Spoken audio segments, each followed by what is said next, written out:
करने जा रहे हैं। तो आइए चलते हैं। पहला सवाल है,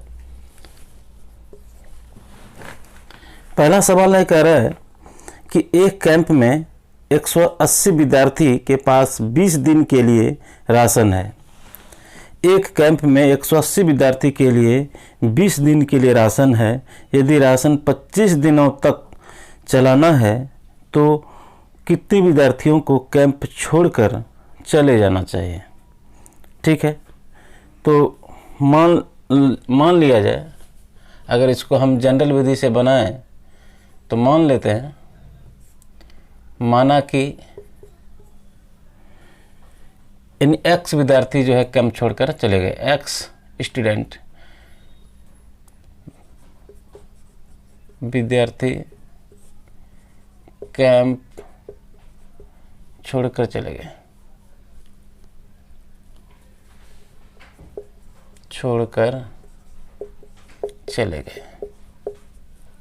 ठीक है। अब है प्रश्नानुसार।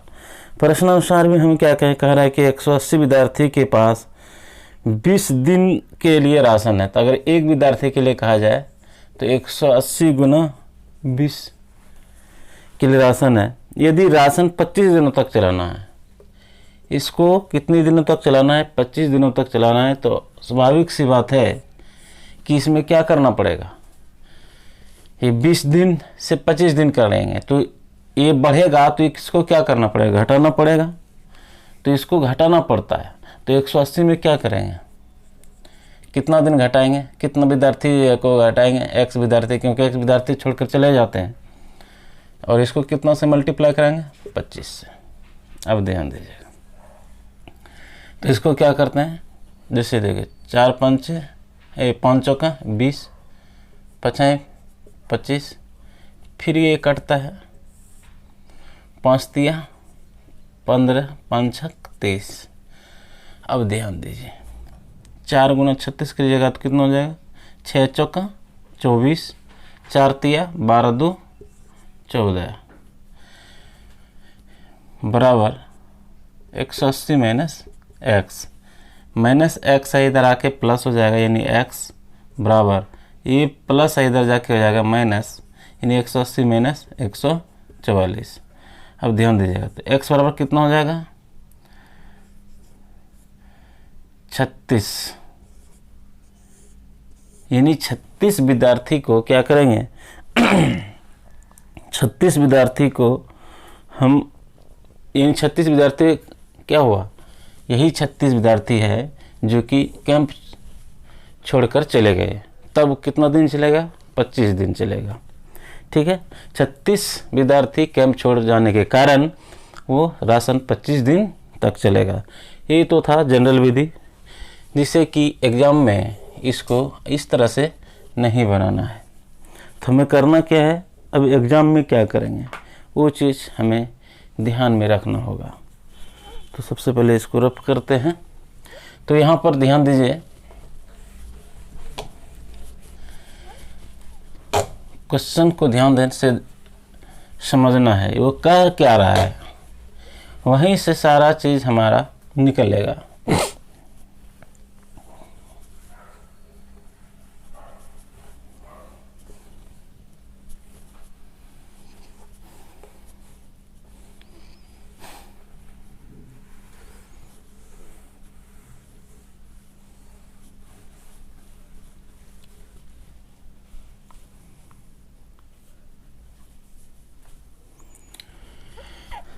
इतना तो आप लोग जानते हैं कि 180, इतना तो आप लिख ही सकते हैं ना,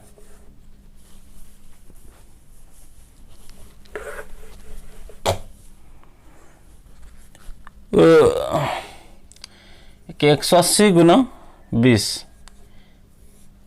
ठीक है। इतना तो आप 180 विद्यार्थी के पास 20 दिन का भोजन है, तो उसको लिखने, माइंड में लिखने का क्या तरीका है कि इसको मल्टीप्लाई, जब भी लिखेंगे तो मल्टीप्लाई, क्योंकि एक दिन का हमें निकालना है तो मल्टीप्लाई ही करेंगे, और बराबर इसको हम अतिविधि से भी निकाल सकते हैं। इसको जो है हम डिजिटल सम के माध्यम से भी निकाल सकते हैं कि इन दोनों में सबसे जो हमें मिल रहा है डिजिटल सम, डिजिटल सम अगर बात डिविजिबिलिटी रूल्स के बारे में भी अगर हम बात करें तो डिविजिबिलिटी रूल्स में क्या आ रहा है, 1 और 8 को 1 और 80 को क्या लिख सकते हैं, इसको लिख सकते हैं 9 गुना 20 लिख सकते हैं। तो यही 9 जो है ऐसा गुणज हमें मिल गया जिसे कि हमें चेक करना है। जैसे ऑप्शन तो दिया रहेगा, वहाँ ऑप्शन दिया रहेगा, ए ऑप्शन में रहेगा, ऑप्शन रहेगा एक ए में रहेगा 36, बी में रहेगा 24 और सी में रहेगा 28 और डी में रहेगा 40। तो हमें ऑप्शन चेक करना है कि कौन जो है 9 से डिविजिबल है। 9 से डिविजिबल मतलब 9 चौका 36, आंसर क्या हो जाएगा, ये नंबर आंसर हो जाना चाहिए। लेकिन फिर भी चेक करेंगे 9 से और कटता है क्या, 24 नहीं करता है, 28 करता है क्या, 9 से 9 3 27 नहीं करता है, 9 चौक 36 40 भी नहीं करता है, इसलिए ऑप्शन नंबर ए क्या होगा, करेक्ट आंसर होगा। ठीक है, तो हम डिविजिबिलिटी रूल से भी निकाल सकते हैं एक ही अति से। तो आगे हम सवाल करते हैं, दूसरा नंबर जो कि आपकी स्क्रीन पर आ गया होगा और ये सवाल है और देखिए क्या रहा है, बहुत इजीली है, बहुत इजी से बनाएंगे और जनरल विधि से कैसे बनता है वो भी हम देखेंगे और हम इसको इजी क्या कर सकते हैं उसके बारे में भी सोचेंगे। कहता है एक मिश्र धातु में सोने और चांदी के भार का अनुपात 17:3 है। यदि मिश्र धातु में चांदी की वजन 2.7 ग्राम है तो मिश्र धातु में सोने का वजन ज्ञात करें। इसको हम जनरल विधि से नहीं बनाएंगे क्योंकि इस पर सवाल पहले किया जा चुका है, इसको हम डायरेक्ट विधि से बताएंगे। और यह आप लोगों को याद दिला दूं कि मैं आप लोगों को कहा था पिछले सेशंस में कि चाहे अनुपात और समानुपात से कोई भी सवाल आए तो मैं एक चीज़ बता दिया था कि अनुपात में चाहे वो कि हम कुछ जोड़ें या कुछ घटाएं या गुना करें या भाग करें, अनुपात कभी बदलता नहीं है। इसलिए मैं सीधा जो है मैं ऑप्शन के माध्यम से इसको चलूँगा। तो सबसे पहले मैं ऑप्शन लिख देता हूँ और ये ऑप्शन है, देखिए ये ऑप्शन में दिए वाला है 12.6 ग्राम, बी ऑप्शन में दिया हुआ है 5.3 ग्राम और सी नंबर में दिया हुआ है 18 ग्राम और डी नंबर में दिया गया है 21.2 ग्राम। ठीक है, ये दिया रहेगा। और ये कह रहा है कि एक मिश्र धातु में सोने और चांदी का अनुपात कितना है। सोना और चांदी का अनुपात दिए वाला है, कितना अनुपात दिए वाला है, 17:3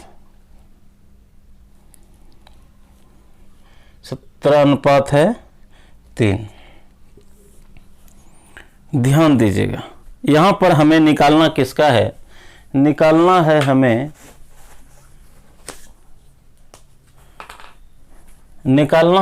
सोने का। सोने का अनुपात अगर निकालना हो तो क्या करेंगे, सोने का अनुपात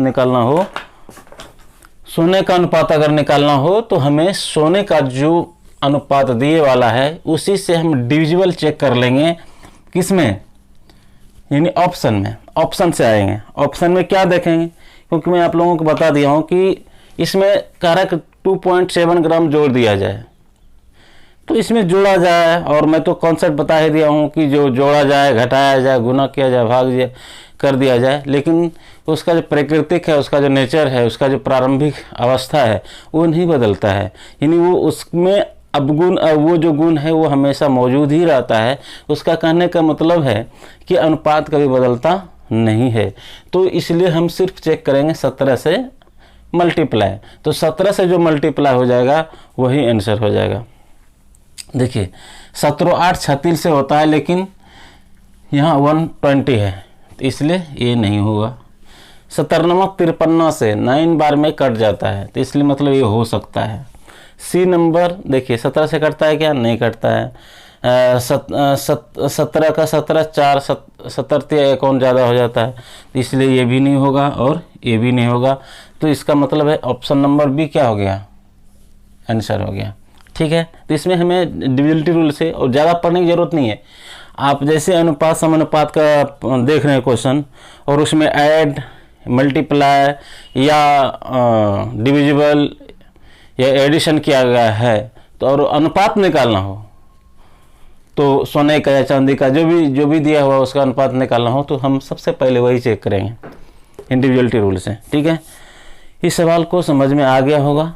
तो आइए चलते हैं नेक्स्ट सवाल की तरफ, और वो नेक्स्ट सवाल जो है आपके स्क्रीन पर आ गया होगा, और इस सवाल को भी हम बहुत ईजी तरीके से कराएंगे। ध्यान दीजिएगा, जो सवाल हम पहले जनरल ब्रीफ से बता चुका हूँ उसको मैं दोबारा नहीं बताऊंगा, मैं सीधे चलूँगा ट्रिक्स पर। ठीक है, जैसे देखिए 7.16 गुना 5.3, इसको मल्टीप्लाई करना है और कहता है व्हाट, क्या होगा। ठीक है, तो इसके लिए आपको क्या करना है वो ध्यान दीजिएगा। मैं बता चुका हूँ कि मल्टीप्लाई में हो और कहने का मतलब दशमलव हो, ये सब हो, तो उसका कोई मायने नहीं करता है। लेकिन सबसे पहले मैं ऑप्शन लिख देता हूँ ताकि फिर, क्योंकि मैं ऑप्शन विधि से बनाने वाला हूँ, तो ए नंबर ऑप्शन में जो है ए नंबर ऑप्शन में जो है 36.418, बी नंबर ऑप्शन में 35.918 और सी ऑप्शन में 37.948 और डी नंबर में है 39.518। ठीक है, तो इसको बनाना कैसे है, तो इसको सीधा हमें करना है कि दो ही चीज़ ले सकते हैं, एक तो आप डिविजिबल रूल से बना सकते हैं या डिजिटल सम, इसको हम डीएस से बनाते हैं। तो ध्यान दीजिए इसका डीएस क्या हो सकता है। डीएस में मैं पहले बताया था आप लोगों को कि दशमलव, परसेंटेज या नीचे 100 हो जिसका कोई मीनिंग्स नहीं रहता है, तो डिजिटल सम में जोड़ते हैं। 7 1 8 8 6 14, 14 को क्या लिखते हैं डिजिटल सम में 5 5 और 5 3 कितना हो गया 8 8 और इधर कितना है, इसका डिजिटल सम 5 और इसका डिजिटल सम 8, तो इसको क्या करेंगे मल्टीप्लाई करेंगे, तो 5 8 40, 40 का डिजिटल सम कितना होता है 4। अब हम चेक करना है यही कि डिजिटल सम किसका 4 है। तो मैं बोला था आपको कि जिसका डिजिटल सम 4 होगा वही ऑप्शन आपका सही होगा। तो कभी कभी मैं बोला था फेल भी हो जाता है, अगर फेल हो जाए तो उस अवस्था में तभी हम जो है यानी डिविजिबिलिटी रूल्स का पालन करेंगे, यानी यूज करेंगे। तो इसमें हम बताए थे कि अगर येड 2 अंक या 3 अंक जोड़ने के बाद अगर 9 आ जाता है तो उसको हम इग्नोर करते हैं। तो ध्यान दीजिएगा यहाँ पर जो है 6 और 3 कितना होता है 9 हो जाता है, इग्नोर कर देंगे। 8 1 9 कितना कट जाएगा, यानी इग्नोर कर देंगे। तो इसका डिजिटल सम कितना हो गया 4। तो इसका मतलब है यहाँ भी डिजिटल सम 4 है तो इसका भी डिजिटल 4 आ रहा है, तो ये आंसर सही हो सकता है। लेकिन फिर भी चेक कर लें, क्योंकि कभी कभी दो भी निकल जाता है, 3 भी निकल जाता है। अब ध्यान दीजिए 8 1 9 ये खत्म हो गया, 9 खत्म हो गया, 5 3 8, इसका डिजिटल सम 8 है तो ये नहीं होगा। अब ध्यान दीजिएगा ये 9 खत्म हो गया, 7 3 10 1 और 8 कितना हो गया 9 खत्म हो गया, इसका डिजिटल सम कितना निकल गया 4, तो ये हो सकता है। अब ध्यान दीजिएगा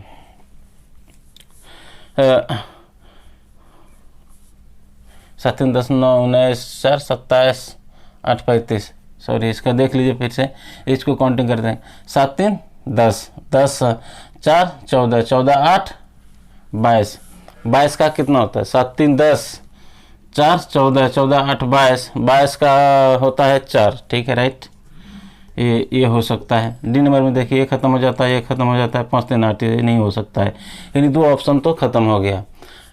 अब हमें क्या करना है, अब हमें करना क्या है वो चीज़ ध्यान में रखना है। अब ये देख लीजिए यहाँ पर, अगर वो फ्लॉप हो जाए तो हम क्या देख रहे हैं कि लास्ट का ये मल्टीप्लाई में लास्ट का जो 2 डिजिट है 716 में, तो ये 16 है। इसका मतलब क्या होगा, वह संख्या 4 से भी विभाजन होना चाहिए। तो 4 से विभाजन अगर हम करते हैं तो देखते हैं कि यहाँ से भी 4 से ये नहीं होगा, 4 से ये नहीं हो सकता है, क्योंकि 4 चौके इकाई अंक जो है और दहाई अंक से मिली संख्या 18 है, और 18 जो है यहाँ पर वो 4 से विभाज्य नहीं है, इसलिए ये संख्या क्या होगा नहीं होगा। अब देखिए बरचौक 48, यहाँ पर बरचौक 48 ये नहीं हो जाता है, इसका मतलब है ये आंसर होगा। ठीक है, इसलिए ऑप्शन नंबर क्या हो जाएगा सी नंबर जो होगा वो करेक्ट आंसर होगा। ठीक है, तो मैं बताया था कि कभी कभी 2 आ जाते हैं डिजिटल सम में, तो उसमें थोड़ा परेशानी हो जाता है। उसके लिए ठीक जो है हम जो है यानी डिविजिबिलिटी रूल्स का पालन करते हैं, जैसे कि कटाने का नियम। मैंने यहाँ पर चेक क्या कर लिया, 53 से भी कर सकता था, 53 से विभाग लगते हैं, 53 थोड़ी बड़ी संख्या है इसलिए मैं इसको इग्नोर किया। तो यहाँ पर मैं क्या देखा लास्ट में 16 है, और 16 जो है वो 4 संख्या क्योंकि मल्टीपल में है, मल्टीपल में है, तो मल्टीपल में अगर हो तो हमें चेक ही करना और कुछ नहीं करना है, कि यानी देखना है कि ये किससे विभाजित होता है, इसका यानी विभाजन किससे होता है, तो ये भी यही चेक कर लेना है यहाँ पर। तो यहाँ पर मैंने देखा कि लास्ट 2 डिजिट में 16 है, तो इसका मतलब ये 4 से डिविजिबल होगा, क्योंकि 4 चौके 16 होता है। अगर ऐसा पता चल जाए तब हमें क्या करना है, तब तो वही हम चेक कर लेना है और कुछ नहीं। चलिए, ये हिसाब समझ में आ गया होगा। ऐसे मल्टीप्लाई भी कर सकते हैं, लेकिन ये अगर आप समझ गए तो समझिए कि गलती होने की संभावनाएं ख़त्म हो जाएगी। तो नेक्स्ट सवाल की तरफ हम आगे बढ़ते हैं, और बहुत ईजी सवाल है हालांकि आप लोगों के लिए, फिर भी मैं लिख देता हूँ। चलिए, स्क्रीन पे आए ना आए इसको लिखना। तो क्वेश्चन नंबर 3 है, और ये क्वेश्चन नंबर 3 का जो हम सॉल्व करेंगे, इसमें डायरेक्ट जो है डिजिटल सम का हम प्रयोग करेंगे, और डिजिटल सम के प्रयोग करेंगे सीधा, लेकिन इसको थोड़ा सावधानी के साथ आपको डिजिटल सम लगाना है। तो कैसे लगाना है वो ध्यान दीजिएगा। तो ये देख रहे हैं दोनों संख्या एक ही मिल रहा है, एक का करेंगे तो दोनों को गुना कर देंगे। 7 3 10, 10 का डिजिटल सम 1 होता है, 1 गुना 1 करेंगे तो इसका डिजिटल सम 1 हो गया। ये दोनों भी सेम है, तो 4 2 6, 6 का मतलब 6 का 36 हो जाएगा। 36 का डिजिटल सम कितना होता है, 9 होता है। 3 और 6 को जोड़िएगा तो 9 हो जाएगा। अब ध्यान दीजिएगा, 2 और ये 7 3 कितना हो गया, 10, 10 गुना 2 कीजिएगा तो कितना हो जाएगा, 20। 20 का डिजिटल सम कितना, 20 का डिजिटल सम 2 होता है, 2 से गुना करेंगे, 42 दूना 84, 42 दूना 84। या इसको इससे भी कर सकते हैं, इसका यहाँ तक 2 हुआ है तो 4 2 6, 6 गुना 2 कीजिएगा कितना होता है, 12। 12 को डिजिटल सम कितना हो जाएगा, 3। अब ध्यान दीजिएगा, ये प्लस में है, ये भी प्लस में है, ये माइनस में है, ये दोनों जुड़ जाएगा। 9 1 10, 10 में 3 गया, कितना बचा, 7। इसका डीएस कितना निकला, 9 1 10 में 3 गया 7। अब यही चेक कर लेना कि इसका डिजिटल सम 7 होता है। तो 9 6 15 1 16, इसका डिजिटल सम कितना होता है, 7। ये आंसर क्या हो सकता है। और फिर जोड़िए, 6 7 6 13 6 19, इसका डिजिटल सम कितना होता है, 10 यानी 1। ये डिजिटल सम 1 होता है, हमें होना चाहिए कितना, 7। इसका मतलब ये आंसर नहीं हो सकता है। 9 8 17 1 18, 18 का डिजिटल सम कितना होता है, 9 होता है, और 18 का डिजिटल सम 9 होता है, तो हमें पुराना है कितना, 7, वो नहीं हो सकता है। 814 1 15, 15 को क्या लिखेंगे, 6, डिजिटल सम 6, तो इसका भी मतलब है ये नहीं हो सकता है। तो ऑप्शन नंबर ए जो है वो क्या होगा, आपका करेक्ट आंसर होगा। तो मैं आशा कर सकता हूँ कि ये सब सवाल जो है आप लोगों को समझ में आ रही होगी। तो आइए चलते हैं नेक्स्ट सवाल के। देखिए, आपके स्क्रीन पर जो है सवाल आ गया होगा। 0.4 नंबर सवाल है, 0.0654। ये दो लास्ट के 2 डिजिट पर क्या है, रेकरिंग है। तो इसको बनाने का तरीका ये है कि सबसे पहले इसको लिखेंगे, 0 पॉइंट की जगह प्लस लिखेंगे, और पॉइंट के बाद जितना भी अंक दिया रहे उसको पूरा आप लिख दीजिए। तो कितना लिख देंगे, 0654 लिख दिए। अब इसमें देखना है कि कितना अंकों पर रेकरिंग नहीं है। तो हम क्या देख रहे हैं कि ये 2 अंकों पर रेकरिंग नहीं है, ठीक है। तो जितना अंकों पर रेकरिंग नहीं है उतना को हम घटाना है। तो इसको क्या करेंगे, 06 क्या करेंगे, घटा दिए। उसके बाद अपॉन करेंगे, अपॉन करने के बाद तो रेकरिंग कितना है, रेकरिंग हम देख रहे हैं 2 अंकों पर रेकरिंग है, 5 और 4 पर रेकरिंग है। तो जितना अंकों पर रेकरिंग रहे उतना 9 नीचे लिख देते हैं। तो 2 है तो 2 9 लिख दिए डिवाइड करने के लिए। अब जिस पर नहीं रेकरिंग है, जिस पर रेकरिंग नहीं होता है, उसको भी अगर नीचे में लिखना पड़ता है तो क्या लिखेंगे, उसके बदले में हम उतना शून्य लिख देते हैं। तो 2 अंकों पर नहीं था इसलिए 2 शून्य दे दिए। अब ध्यान दीजिए, 654 में 6 घटेगा तो कितना होगा, 648 बाय कितना हो जाएगा, 9900, ठीक है। अब क्या देख रहे हैं, ये जो है किससे कट रहा है, 6 4 10 8 18 यानी 9 से कट रहा है। तो 9 6 की 54, अब फिर बचा कितना, 9 6 की 54 यानी 54 10 9 7 63, 9 7 63। तो 1 8 9 2 18 72 बार में कट गया। तो 9 से कटेगा 9 का 9 9 का 9 यानी 1100 बार। तो 72 बटे 1100। अब देखिए ये 4 से कट रहा है, 4 से कटाइएगा तो 18 चौक 72, और ये 4 से कटाइएगा तो 4 दूना 8, 3, 4 सत्ते 28, 4 सत्ते 28, तो 2, 4 पंचे 20, यानी क्या हो जाएगा 18/275। ये ऑप्शन नंबर कौन सा होगा? ऑप्शन नंबर जो है ए जो होगा वो करेक्ट आंसर होगा। ठीक है, तो इसको इस विधि से बनाना है। मैं आशा कर सकता हूँ कि ये सवाल जो है आपको समझ में आ गया होगा। तो ध्यान में रखना, रेकरिंग से संबंधित जो सवाल है उसमें डिजिटल सम नहीं लगाना है, मल्टीपल का प्रयोग नहीं करना है। अगर ऐसा करते हैं तो वो बिल्कुल गलत हो जाएगा, इसलिए यहाँ पर जो है इसको जनरल विधि से ही बनाना पड़ेगा। ठीक है, हमें आशा कर सकता हूँ कि इसको समझ में आ गया है। तो चलते हैं नेक्स्ट सवाल की तरफ, और वो नेक्स्ट सवाल है कि दी गई संख्याओं में से किसका आरोही क्रम सही है? तो दिया गया है, पहले ऑप्शन ही लिख देते हैं। ए नंबर में कहता है 5/8, 19/24 और 11/16, यही है। बी नंबर में कह रहा है 5/8, 11/16 और 19/24। सी नंबर में है 11/16, 5/8 और 19/16, 24। डी नंबर में है 19/24, 11/16 और 5/8। तो इस पर ध्यान से देखना, और कह रहा है कि इसको किस तरह से बनाना है? आरोही क्रम में बदलना। किस में है? आरोही क्रम में बदलना, आरोही क्रम में सजाना है। तो ध्यान दीजिए, सब में ये तीनों जो है सब में सेम ही है ना, 5/8, 19/24, 11/16, लेकिन इधर से उधर है वो सजाया नहीं गया है। तो आपको क्या करना है? सजाना है। सजाना है भी वो किस क्रम में सजाना है? तो आपको सजाना है आरोही क्रम में, यानी बढ़ते क्रम में सजाना है। यानी कौन बड़ा है? तो इसको चेक करने के लिए ध्यान दीजिएगा, मैं एक को लेता हूँ, जैसे 5/8, 19/24 और 11/16। यहाँ से ध्यान दीजिएगा। अब हमें चेक करना है कि इन दोनों में कौन बड़ा है, इन दोनों में कौन बड़ा है। तो बड़ा होने के लिए हम क्या करते हैं? ये इसका मल्टीप्लाई करते हैं, कोना कोनी। ठीक है, क्रॉस मल्टीप्लिकेशन करते हैं।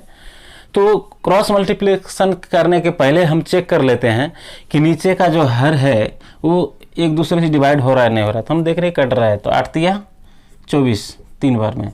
अब हमें इसको जो चेक करना है तो कोना कोनी तो करना ही है, आसान हो जाएगा, क्योंकि 24 × 5 थोड़ा करने में कठिन होता, लेकिन जानते हैं तो कर सकते हैं। अब ध्यान दीजिए, 3 × 5 = 15 और ये 19 है। 15 बड़ा है या 19? तो इसका मतलब है 19 बड़ा है। तो इसका मतलब है ये क्या हो गया? बड़ा है। इन हम इसको लिख सकते हैं कि 19/24 जो है वो बड़ा होगा 5/8 से।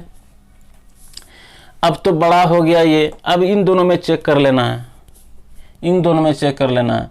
अब ध्यान दीजिए, इसको चेक कीजिएगा इन दोनों में, तीन दोनों में चेक कीजिएगा तो क्या होगा? दोनों में क्या कटता है पहले देख लेंगे। 8 तिया 24, 8 दूना 16। अब क्या हो जाएगा? 19 दूना 38 और 11 तिया 33। तो कौन बड़ा है? यानी यही बड़ा है, 19/24। ध्यान दीजिएगा, 19/24 जो है बड़ा होगा किससे? 11/16 से। अब जो हमें चेक करना है वो किससे चेक करना है? अब इसका और इससे चेक कर लेना है। अब हमें क्या देखना है इसमें कि 8 दोनों क्या हो जाता है? 16। ये कट जाता है ना 16, तो यहाँ 8 का 8 1 है। अब 5 × 2 करते हैं तो कितना हो जाता है? 5 दूना 10। तो ये हो जाएगा यहाँ पर 10 और 1 ये हो जाएगा 10 और 1 से गुना कीजिएगा 11 में तो कितना हो जाएगा? 11। तो कौन बड़ा है? 11 वाला। 11 वाला कौन बड़ा है? तो 11/16। मतलब 11/16 जो है वो किससे बड़ा है? 5/8 से। अब इसको सजा दीजिए। तो सबसे छोटा कौन हो गया? 5/8। तो इसको लिखेंगे 5/8। बढ़ते क्रम में सजाना है, बढ़ते क्रम में। तो इससे बड़ा कौन है? इससे बड़ा है आपका यानी 11/16 और इससे भी बड़ा है 19/24। तो इसमें जो भी इस खाका में बैठता है वही क्या हो जाएगा, आंसर हो जाएगा। तो ऑप्शन नंबर आप क्या देख रहे हैं, बी नंबर ऑप्शन देख रहे हैं, वो करेक्ट आंसर होगा। ठीक है, इसको भाग देने में थोड़ा समय लगेगा, इसलिए उस भाग से बचिए। ठीक है, तो डायरेक्ट जो है, यहाँ तो हम समझाने के क्रम में इतना समय लिया, ये आप डायरेक्ट कर सकते हैं। 8 तिया 24, 5 तिया 15, ये बड़ा है। 8 तिया 24, 8 दूना 16, 19 दूना 38, 11 तिया 33, बड़ा ये है। तो इस तरह से आप जो है डायरेक्ट कर सकते हैं कि इन दोनों में से बड़ा सबसे ये है। तो अब देख लीजिए सबसे बड़ा है तो लास्ट में कौन होगा, 19/24 वही होगा। तो 19/24 ये दोनों में है, तो दो ऑप्शन तो खत्म हो जाता है। अब इन दोनों में कौन बड़ा है, इन दोनों में बड़ा देख लेते हैं। 16 पंचे 80, 11 88, 88 वाला बड़ा होता है, तो ये बड़ा हो गया 11/16, तो ये होगा इस जगह। तो ऑप्शन नंबर बी क्या होगा, आंसर होगा। तो मैं ऐसा कर सकता हूँ कि ये सवाल जो है आप लोगों को समझ में आ गई होगी। तो हम चलते हैं नेक्स्ट सवाल की तरफ, और वो सवाल बहुत मज़ेदार है जो कि आपके स्क्रीन पर आ गया होगा, जो कि आप देख रहे हैं। और वो सवाल कर रहा है कि 4 घंटी है, तो आप जो है घंटी बजाना है, और घंटी बजा के खुश तो करना ही पड़ेगा। तो 4 घंटियाँ क्रमशः जो दिया हुआ है, 4 घंटियाँ हैं 16, 24, 36 और 42। कहता है 4 घंटियाँ है, और इस 4 घंटियों जो बजती है बराबर अंतराल पे बजती है। वो बराबर अंतराल क्या है वो देखना है। कहता है यदि वे आखिरी बार 6 बजे प्रातःकाल एक साथ बजी हो तो अगले कितने मिनट समय पश्चात दोबारा एक साथ बजेगी। तो अभी मान के चलिए अभी बजा एक बार, उसके बाद कब बजेगा। तो ऐसा सवाल हो तो इसके लिए हम डायरेक्ट जो है एलसीएम निकालते हैं। ठीक है, सबसे पहले हम जनरल विधि से चलेंगे, उसके बाद सबसे पहले हम ऑप्शन लिख देते हैं आपको। ऑप्शन नंबर देखिए, ऑप्शन नंबर में दिया हुआ है, सॉरी ऑप्शन नंबर में दिए वाला है 800, ए नंबर में 842 मिनट,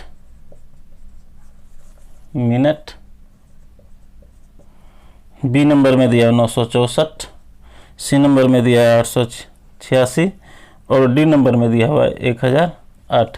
ये मिनट में ही दिया हुआ है। तो इसको थोड़ा हम इधर लिखते हैं, 16, 24, 36 और 42। इसको हम बनाएंगे जो सबसे पहले, ऐसे अगर घंटी की बात कर रहा हो और वो कह रहा है कि नेक्स्ट टाइम कितना बजे बजेगा, तो कितना अंतराल पर, तो ऐसे सवाल को जो हम एलसीएम विधि से बनाएंगे। तो एलसीएम विधि से सबसे पहले बेसिक सिखा देते हैं आप लोगों को, क्योंकि पहली बार सवाल आया है।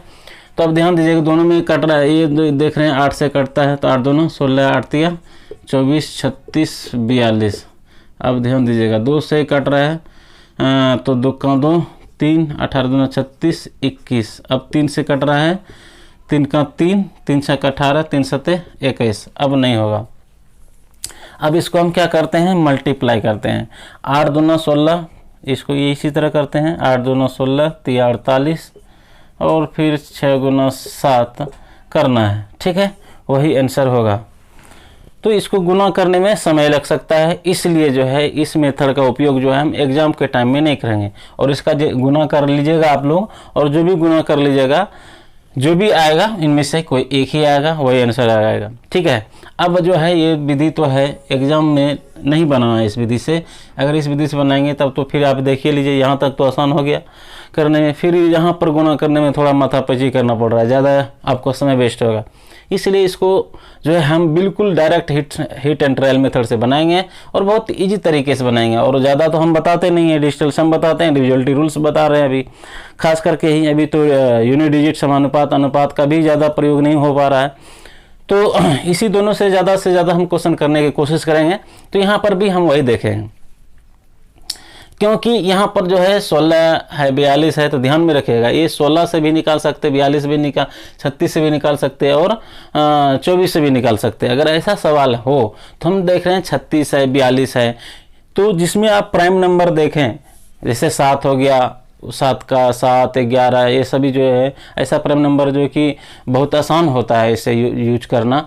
और प्राइम नंबर नहीं भी हो, जैसे कि 9 हो, इस सब का प्रयोग ज़्यादा करेंगे। तो हम क्या देख रहे हैं, यहाँ 36 है तो हम 9 का डिविजिबिलिटी चेक कर लेंगे, जिसका 9 का डिविजिबिलिटी भी चेक कर सकते हैं, या हम इसको कर सकते हैं 9 का डिजिटल सम भी कर सकते थे। लेकिन यहाँ पर हम डायरेक्ट अगर डिजिटल सम ही प्रयोग करें तो आराम से हो जाए, क्योंकि हम क्या देख रहे हैं कि यहाँ 36 है, 36 का मतलब क्या है, उसमें 9 है, 36 में 9 है, तो जिसका डिजिटल सम मल्टीपल में होगा। ये सभी जब मल्टीपल में है, एक तरह समझिए लास्ट में जो आप निकालेंगे 36 तो होगा ही होगा ना, एलसीएम में 36 से तो कम होगा नहीं, 36 से नहीं होगा, या होगा तो उसका मल्टीपल होगा। इसका एलसीएम जब भी आप निकालेंगे तो 36 से तुम यानी ज़्यादा ही होगा ना, तो जब भी होगा तो 36 का मल्टीपल होगा, तो 36 का मल्टीपल होगा तो इसका मतलब 36 में क्या है 9, इसका डिजिटल सम कितना होता है 9 होता है। जब ये हम जान गए इसका डिजिटल सम 9 होता है तो आगे गुना भाग करने की कोई ज़रूरत नहीं है, बेवकूफ़ी है। तो इसलिए सबसे पहले 9 से हम डिजिटल सम देख लेंगे किसका 9 डिजिटल सम है। तो देख लेते हैं 8 4 12 2 14, 14 का क्या होता है डिजिटल सम 5 होता है। इसका मतलब ये आंसर नहीं होगा, क्योंकि हमारा डिजिटल सम कितना होना चाहिए, ये 36 का डिजिटल सम डीएस कितना होता है 9 होता है, हम यही चेक कर लेंगे। हालांकि इससे भी हम कर सकते हैं डिविजिबिलिटी रूल में, लेकिन हम पहले हम डीएस लगा के देखते हैं। तो 9 तो खत्म हो गया, 6 4 10, 10 का डिजिटल सम 1, ये भी नहीं होगा। 8 8 16 4 20, 20 का डिजिटल सम कितना हो 2, ये भी नहीं होगा। अब ध्यान दे 1 जोड़ 0 जोड़ 0 जोड़ 8, इसका 9 होता है, इसका नंबर ऑप्शन नंबर डी क्या होगा, सही होगा। इसमें ये हम बनाए आपको यानी डिजिटल सम के आधार पर, ठीक है। दूसरा जो हमें बनाना है वो डिविजिबिलिटी रूल्स के भी आधार पे हम बनाना है। तो डिविजिबिलिटी रूल्स में 2 तरह से चेक करना है, एक तो ये 36 में 9 है तो 9 का डिविजिबिलिटी रूल चेक कर लेना है। दूसरा चेक करना है, देखिए यहाँ 42 है, 42 में क्या आता है 7 गुना 6 लिख सकते हैं, ध्यान दीजिएगा। अगर इसको चेक करना है डिविजिबिलिटी रूल में तो 7 गुना 6 होता है, तो 7 का डिविजिबिलिटी चेक कर लेना है, जो 7 से कटता होगा वही आंसर होगा। 7 से भी अगर चेक कीजिएगा देखिएगा ये नहीं कटेगा, ये नहीं कटेगा, ये नहीं कटेगा, ये कट जाएगा, ठीक है। तो इसको हम दोनों मेथड से बता सकते थे। अब चलिए अगर आप कोशिश कीजिए तो मैं आपको देखिए अतिविधि से भी बता रहा हूँ डिविजिबिलिटी रूल से। तो 9 से पहले 9 से देख रहा हूँ, तो 9 का नियम क्या है, कटाने का नियम यानी जो कि जोड़ने के बाद 9 है, जो कि एक प्रकार का डीएस ही है। 36 का जो डीएस और 9 का मल्टीपल दोनों सेम ही होता है, इसलिए सेम ही होगा आंसर। अगर हम दूसरा चेक कर लेंगे 7 से ही चेक कर लेते हैं, चलिए छोड़िए वो 9 तो हम यूज कर लिए, अब 7 से चेक कर लेते हैं, 7 से जो होता है वही होगा आंसर। तो 8 4 देखिए 8 7 का 7 7 7 का 7 1 7 दूना 14, ये नहीं कटता है, इसका मतलब ये आंसर नहीं होगा। अब ध्यान दीजिए 7 से काट 7 का 7 2 उतरा 6 बज गया 26, तो 7 या 21 5 7 8 56, ये नहीं होगा। अब ध्यान दीजिए 7 का 7 1 शेष बचा, 8 उतरा 7 18 बन गया, 7 दूना 14 4 शेष बचा, तो उतरा 6 तो 46 बन गया, तो 77 कौन नहीं, ये नहीं होगा। अब देखिए 7 से भगा दीजिए इसमें, 7 का 7 तो 10 में 7 घटा 3 उतरा 0 तो हो गया 30, 7 चौका 28, घटाइएगा 30 में तो बचा 2 उतरा से उतरा 8 तो बन गया 28, 7 चौका 28, इसका ऑप्शन नंबर डी क्या होगा आंसर होगा। तो मैं विश्वास कर सकता हूँ कि आप लोगों के समझ में आ रहा होगा। तो ये चलते हैं नेक्स्ट सवाल की तरफ, नेक्स्ट सवाल की तरफ चलता हूं। और आज का जो है शायद वो अंतिम सवाल होगा, क्योंकि टाइम को मद्देनज़र रखते हुए इसमें थोड़ा समय ज़्यादा लग रहा है, समझाने में समय ज़्यादा ले रहा हूं, इसलिए थोड़ा प्रॉब्लम हो रहा है। लेकिन इसको आप बनाना है शॉर्टकट में, हीट एंड ट्रायल मेथड। तो देखिए आपके स्क्रीन पर आ गया होगा सवाल, कह रहा है कि 156 रुपया है, 156 रुपया को जो अनुपात में बढ़ रहा है, कितना अनुपात में 1 अनुपात 1, इसको देखिए कितना अनुपात में बढ़ रहा है 1 अनुपात 2 अनुपात 4 अनुपात 5 में बढ़ना है। तो कहता है किस क्रम में आएगा, क्रम सजाना है। तो क्रम में लिख देता हूँ, ऑप्शन ए नंबर में दिए वाला है 13 26 53 एंड 64, बी नंबर ऑप्शन में दिया है 13 26 51 एंड 66, और सी नंबर जो है 13 26 52 एंड 65, डी नंबर ऑप्शन में है 13 25 53 एंड 65। तो ऐसा सवाल आए तो इसको आप जनरल विधि से कैसे बनाते हैं वो देखना है। तो ध्यान दीजिएगा, जनरल विधि में यही करते हैं कि जितना भी अनुपात दिया रहता है उन सभी को क्या करते हैं, योग कर देते हैं। तो 5 4 9, 2 11 1 12, तो इसको क्या करते हैं, जोड़ देते हैं, यानी 12 बराबर कितना हो जाता है, 5 4 9 2 11 1 12, 56। 5 4 9 2 11 1 12, ठीक है। अब 12 से कटता है तो देख लेते हैं कटता है या नहीं कटता है। तो 12 से नहीं कटता है तो ठीक है, अगर कटता है तो ठीक है। तो 13 गुना 12 जो होता है 156 होता है शायद। तो 1 बराबर कितना हो जाएगा, 13 हो जाएगा। अब 1 बराबर 13 हो गया तो 2 बराबर कितना हो जाएगा, 13 दूना 26। 4 बराबर कितना हो जाएगा, 13 चौके 52, और 5 बराबर कितना हो जाएगा, 13 पचे 65। इस तरह से भी आप बना सकते हैं, ठीक है। 12 बराबर 156, तो 1 बराबर कितना होता है, 12 से डिवाइड करेंगे 156 में तो 13 बार में आ जाएगा, 13 हो जाएगा।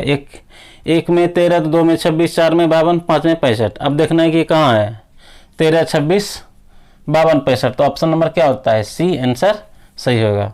ये तो हो गया ऐसा। अब वहाँ पर हमें इस तरह से नहीं करना, जोड़ना घटाना नहीं है। हम आपको बताया हो कि अगर कोई भी संख्या दिया हो, चाहे उसको कितने भागों में भी डिवाइड करे, लेकिन अनुपात दिया हुआ हो, तो अनुपात में क्या बोला हूँ कि अनुपात कभी बदलता नहीं है। तो उसी को मद्देनजर रखते हुए हम सिर्फ अनुपात ही चेक कर लेते हैं, इसको चेक करने की जरूरत नहीं है। 156 का यहाँ पर कोई मीनिंग ही नहीं है, क्योंकि यहाँ पर जब भी होगा तो इसी अनुपात में होगा, क्योंकि ये सभी का योग का कर्म फल है 156। इसलिए हम इस पर कोई ध्यान नहीं दे करके डायरेक्ट हम ऑप्शन में चेक करते हैं कि कौन सा जो है ये नहीं 5 से डिवाइड, लास्ट वाला देखना है, लास्ट वाला 5 से डिवाइड कौन है। तो लास्ट वाला 5 से डिवाइड जो है हम देख रहे हैं कि ऑप्शन नंबर सी में भी है और ऑप्शन नंबर डी में भी, ये भी 5 से कट रहा है। उसके बाद देखना है बी नंबर जो है, इसमें देखना है कौन कौन, ये दोनों खत्म हो गया, अब तो इसको चेक ही नहीं करना है। अब देखिए यहाँ पे इसके दाएं तरफ 4 से कौन कट रहा है, इसमें देखिए 4 से कौन कट रहा है, तो ये आपको ये नहीं, ये 13 चौके 52 ये कट रहा है, लेकिन ये नहीं कट रहा है। इसका मतलब है ऑप्शन नंबर सी क्या होगा, सही होगा। ज़्यादा चेक करने की जरूरत ही नहीं, इधर से शुरू करना है या इधर से शुरू करना है, तो दोनों तरफ से चेक करना है, तो उसमें अब कटता चला जाएगा। इधर से अगर चेक करते हैं, 1 से देखिए 13 सब में है तो कट जाएगा। 2 से चेक करना है तो 13 दूना 26 सब कट रहा है, ये 1 नहीं कट रहा है, तो 1 ऑप्शन छटा जाएगा। तो धीरे धीरे फिर तीसरा ऑप्शन में 4 से, तो 4 में जो है सिर्फ यही करता है और कोई नहीं करता है। तो 2 या 3 चेक करेंगे तो आराम से मिल जाएगा। तो इस तरह से नहीं बनाना, ये डायरेक्ट जो है अनुपात का कभी नाम बदलता नहीं है। जब नहीं बदलता है तो उसको हम चेक कर लेंगे कि डिविजिबिलिटी रूल्स वो फॉलो कर रहा है या नहीं कर रहा है, ठीक है। तो आगे चलते हैं नेक्स्ट सवाल की तरफ।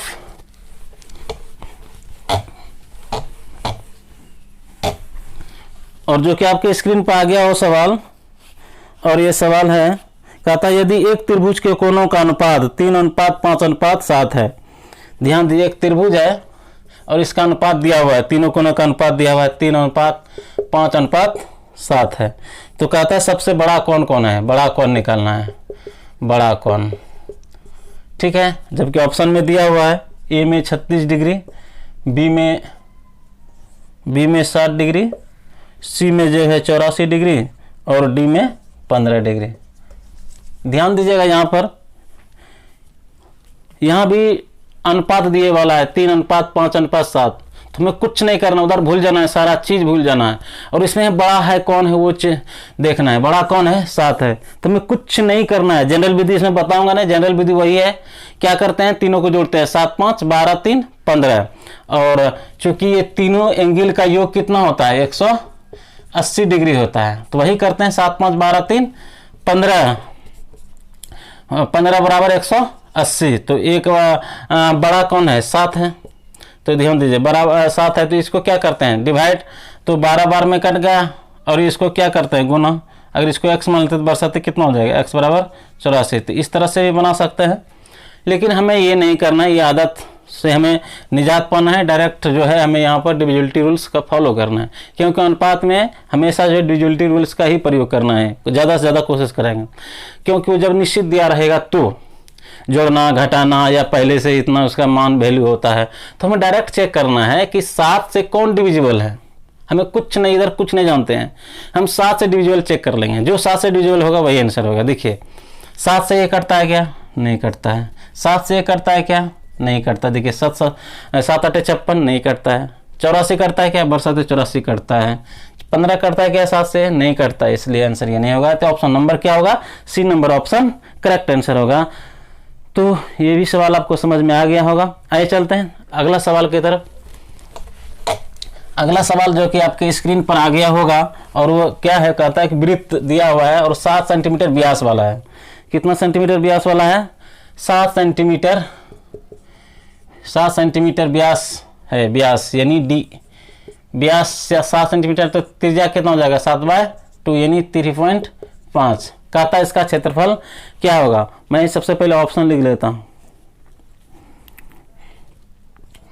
ऑप्शन एक, ए नंबर ऑप्शन है 49 cm², बी नंबर में है 38.5 cm², बी में सी नंबर में है 154 cm², डी में है 98 cm²। तो इसको कैसे बनाना है? इसको इसी तरीके से बनाना है, ध्यान दीजिए। इसमें आप डिजिटल सम भी लगा सकते हैं और करने का मतलब डिविजिबिलिटी रूल्स भी लगा सकते हैं। लेकिन मैं बोला था कभी कभी ऑप्शन अगर प्रॉब्लम आए तो उसमें आपको प्रॉब्लम हो सकती है। तो चूंकि 3.5 क्या है? 3.5 यहाँ पर त्रिज्या है, ठीक ना। और जब 3.5 त्रिज्या आ जाए तो हम त्रिज्या से निकाल लेते हैं। और यहाँ पर किसका यूज कर लेते हैं? हम यूज कर लेते हैं यहाँ पर डिविजिबिलिटी रूल का, क्योंकि 3.5 में ही हमें 7×5 = 35 यानी 7 मौजूद मिल रहा है और 5 भी मौजूद मिल रहा है, ठीक है। तो इसको लिख सकते हैं 7 × 5, क्योंकि मैं बोल रहा हूँ कि आपको दशमलव का कोई मीनिंग नहीं होता है, ठीक है। तो हम 7 और 5 चेक कर लेंगे। 5 से अगर चेक करते हैं तो ध्यान दीजिएगा option number B correct answer होना चाहिए। और फिर 7 से भी अगर हम ऑप्शन करते हैं, 5 से तो इजी था, 1 था तो हम समझ में आ गया। लेकिन अब चेक कर लेना, 7 का भी चेक करना है। तो 7 × 7 = 49 ये होगा। अब ध्यान दीजिएगा इसमें है या नहीं है वो तो समझ में आ चुका है, विशेष करना ही नहीं, मैं सिर्फ समझाने कर रहा हूँ, क्योंकि कोई है नहीं तो इसलिए आंसर डायरेक्ट हो जाएगा। क्योंकि देखिएगा इसमें 7 से और कटेगा, तो 7 से अगर कीजिएगा तो ये यहाँ पर ध्यान दीजिए 7 × 4 = 28, 7×5 = 35, 3 7×5 = 35 ये भी कटेगा। 7 से इधर कीजिएगा 7 × 2 = 14, 7 × 2 = 14 ये भी हो जाएगा। यहाँ 7 से के लिए तो ये भी हो जाता है, इधर से ये होगा, ये नहीं, ये नहीं, ये नहीं, ठीक है। तो ध्यान दीजिए 7 से कटेगा 64 × 98 ये भी होता है। इसलिए ध्यान दीजिए 1 से मैंने किया 7 से तो कट गया, लेकिन हमें यहाँ पर कॉमन चीज क्या देखे, 5 से गुणनफल है और कोई कहीं नहीं है, 5 वाला एक ही है। तो डायरेक्ट हम 7 से नहीं करके 5 से करेंगे और वही आंसर होगा। इसलिए ऑप्शन से भी कभी कभी जो है गड़बड़ी का चांस रहता है, लेकिन वहाँ पर ध्यान देना है कि चेक क्या करना है। हम डायरेक्ट अब लिखेंगे 22/7 πr, वृत्त का क्षेत्रफल क्या होता है πr²। तो 22/7 गुना r का मान कितना है तो 3.5 × 3.5। तो बेवकूफ़ है जो कि हम लोग यानी 7 से चेक कर लेंगे, क्योंकि 7 नीचे है, 7 नीचे है तो 7 से मल्टीप्लाई ये कट सकता है। इसलिए जो है हम जो चेक करेंगे दूसरा चेक कर लेंगे। हालांकि 7 के अलावा कोई गुणनफल के रूप में है तो उसका यूज कर सकते हैं, हालांकि 7 से भी कर सकते हैं। कभी कभी ऑप्शन जो है बिल्कुल अलग दिया रहता है तो उसमें आपको मिल जाएगा। लेकिन यहाँ पर दूसरा भी वैल्यूज देखना है, तीसरा वैल्यूज और इसमें क्या देखना है। देखिए अगर पाई संबंधित आ जाए, अगर पाई संबंधित आ जाए तो उसमें 11 का भी मल्टीपल का देखना है, 11 का डिविजिबिलिटी रूल्स भी देखना है। हालांकि वो फ्लॉप कर जाएगा, हो सकता है और उससे कट जाए, लेकिन हड़बड़ाना नहीं है, यानी उसको समझना है। क्योंकि 11 से अगर इसमें भाग दीजिएगा तो ये भी आ जाता, ठीक है। लेकिन आपको बनाना है इसी प्रकार से। सबसे पहले 7 से, और 7 से तो चेक करना ही नहीं है क्योंकि नीचे 7 रहता है इसमें, इसलिए उसके अलावा जो है उससे चेक कर सकते हैं, आराम से वो बन जाएगा, ठीक है। आज यहीं तक सवाल रखते हैं, फिर हम मिलते हैं नेक्स्ट सेशन में। तब तक के लिए धन्यवाद। जय हिंद, जय भारत।